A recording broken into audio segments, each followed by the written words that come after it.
I know he doesn't really look like your brother, but you can show me with the doll. How did that? Cristian Fernandez, 12 years old, is known as the youngest inmate in the United States to be sentenced as an adult.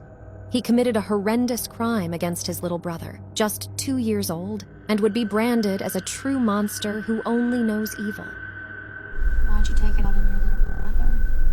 No reason like that? No. Is this because he was there? However, no one could be born evil, could they? Through this interrogation, we'll see what Cristian told the detectives that night. However, also something terrible that happened in Cristian's past to try to answer what it was that drove this boy to take the life of his own little brother. This is the story of how one boy came to commit this macabre crime. It all started when Cristian's mother returned home at 9 a.m. to Jacksonville, Florida, to find one of her young sons, David Galarraga, only 2 years old, completely unconscious. He was bleeding from his nose and ears. Cristian told her that he had fallen out of bed and was just sleeping. The gullible mother carried the child, washed him, changed his clothes, and took him back to his bed. However, within hours, she realized that the child wasn't moving at all. She started looking on the internet about what to do when someone is unconscious and bleeding, losing crucial hours that could have helped the child to react. It was only at 3 p.m. that she decided to call and seek medical assistance. It took almost 6 hours for the woman to react from the time she found her son to the time she called for help. Despite the doctor's efforts, the child died 2 days later. The autopsy indicated that the cause of death was a series of blunt force trauma, which fractured his skull. When the police arrived on the scene, they found in the children's room a bed that was completely covered in blood, with traces of vomit on the floor and the bathroom also stained red, along with completely soiled children's clothes. This is not the scene of a child accidentally falling out of a bed. This is the scene of a crime.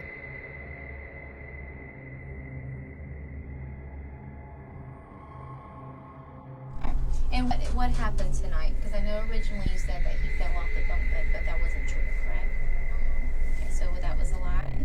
Mm-hmm. Okay, so tell me what really happened tonight.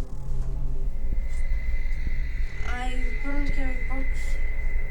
You put him to carry books? Mm-hmm. The detective knew that didn't explain David's injuries, so she needed Cristian to give her more details to believe his story. What else happened tonight? He had his arms up like this with the books, and then the books fell. And what did you see the book fall on? Part of his face and part of his heart. Okay. Well, you know, this side of his head is really injured up with a lot of bruising and swelling. So, and his nose is really swollen up. So, it had something else happened that night tonight besides just books falling. So tell me about what else happened at college. After that happened, I was with him anymore. As he'd lied before, the police won't believe the story with the books. The detective has in her possession the psychological evaluations that were performed on Cristian as a child, which indicated that the boy had an acute depression, which caused him to engage in repeated violent behavior. Even when he was a child, he decided to kill a cat just for scratching it. All this contrasted with outstanding academic performance. So how can this aggressive behavior be explained? Did your mom do something to David? But you did. Okay. This is when the detective's eyes turned to his mother. Bianella Susana was Cristian's mother, who as a child was molested by an older man when she was only 11 years old, as a result of which she became pregnant. The man was sentenced to 10 years probation, but Florida's conservative law forced the woman to have the baby, despite her young age. When she gave birth, they were both placed under the guardianship of Cristian's grandmother, and this is where the newborn's nightmare would begin.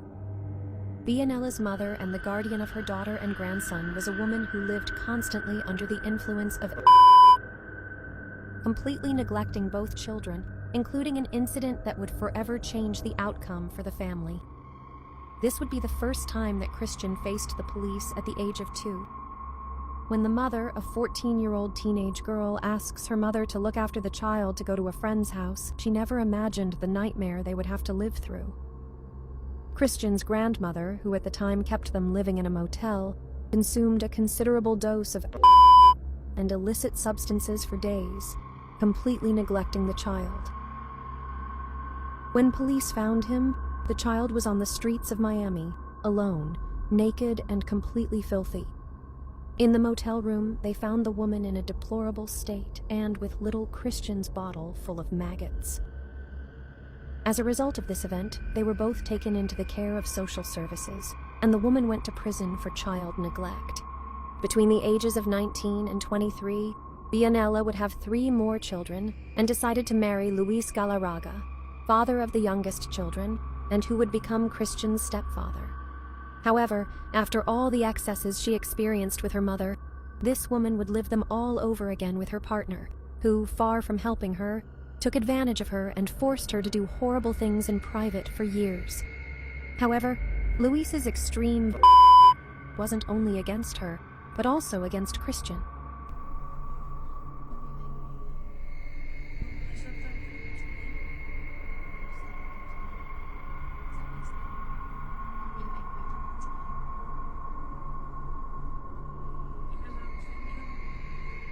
When Bianella met Luis, she thought they had finally found an escape from this circle of which has existed since the very second of Christian's conception. The last time, an unprecedented beating left an injury to the retina of the little boy's eye. A statement was taken at the hospital, which led to a complaint against Luis. Luis, upon learning that he was going to prison, decided to take his own life in front of his own children. With no one to help him take care of the children, the woman constantly left her young children in the care of Christian, just 12 years old. Prior to this crime, Christian broke the leg of one of his younger brothers while playing. Since they believed that the mother was to blame, they tried to link this incident to the of the little boy and waited for Christian to serve as a witness. When did your mom take you to the doctor?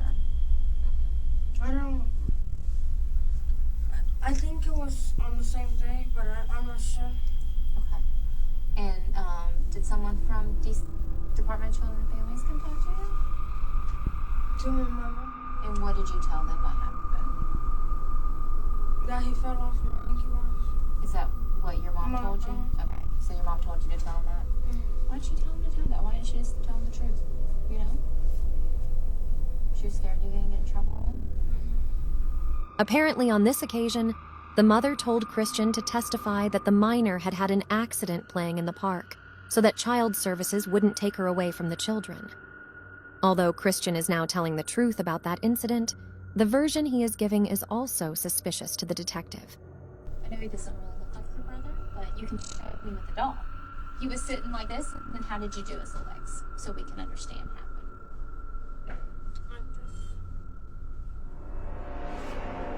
Christian will try to prove that they were just playing to test his little brother's elasticity, but the force with which they had to act for this to be true would have to be inordinate.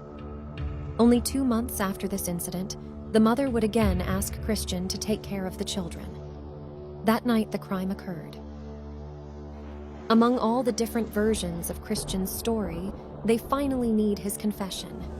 The detective will want to gain Christian's trust, who is visibly defensive, to get him to admit what really happened. So she will try to be as empathetic as possible to the little one. The woman's sensitivity would fortunately pay off. Because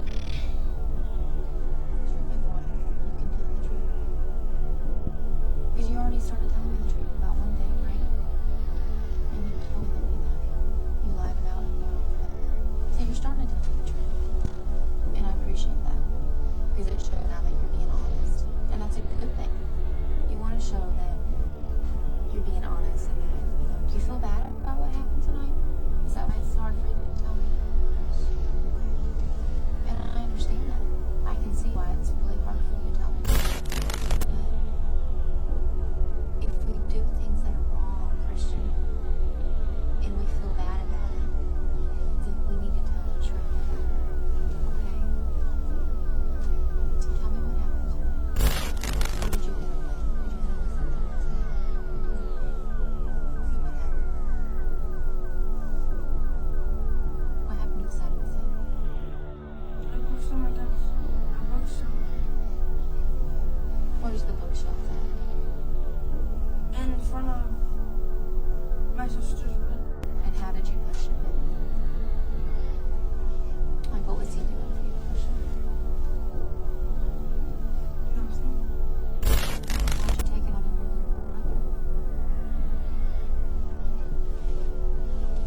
Finally, Cristian admits that he acted against his brother intentionally, and that the little boy's injuries weren't due to an accident. Now, they must rule out whether it was an act committed by him, or if his mother was also involved in the crime against little David. How long was he like that before you told your mom? I told my mom right away, but I didn't tell her why. I just told her something else. What did you tell her? That he got hit with the rod.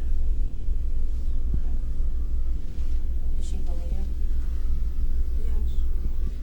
The detective realizes that Cristian is being as honest as he can. Despite the traumas he has, he realizes that what he did wasn't right. Did you know what you did was wrong? Mm-hmm. How did you, I felt bad because then I realized what I actually done. Because I wasn't really thinking about what I was doing when I pushed him. I was just thinking about myself. And then when you realized what you'd done, you said you felt bad. What did you feel bad about? Yes. About what I did and what was going to happen later To him or to you? to him. I wasn't worried about me. The received by his stepfather, his grandmother, and all the adults who surrounded him during his childhood created a little being who knew only. And although he doesn't understand that he committed a macabre crime, he understands that there is an unstoppable rage inside him. He suffered a childhood that produced antisocial behaviors and a tendency towards criminality that would end up convincing the authorities that Cristian was a danger to society. How you feeling right now? Pretty bad. You feel better about telling me what happened? You don't feel better? Was that the truth, what you told me this time? Bianella found out when her son died that if she'd warned about the baby's condition in time, he probably would have survived Cristian's assault on him. For this negligence, the woman, then 25 years old, was prosecuted and convicted of negligent behavior which resulted in the death of her own son. Cristian, on the other hand, was charged with taking the life of his half-brother and also for inappropriately touching another of his younger brothers, who was only 5 years old. Cristian's mind was completely damaged and disturbed by the negligence of the adults around him throughout his young life. Nearly 200,000 signatures were collected across the United States from human rights organizations to demand that Cristian be tried as a juvenile. However, at the age of 12, he became the youngest person to be charged with taking someone's life while being tried as an adult.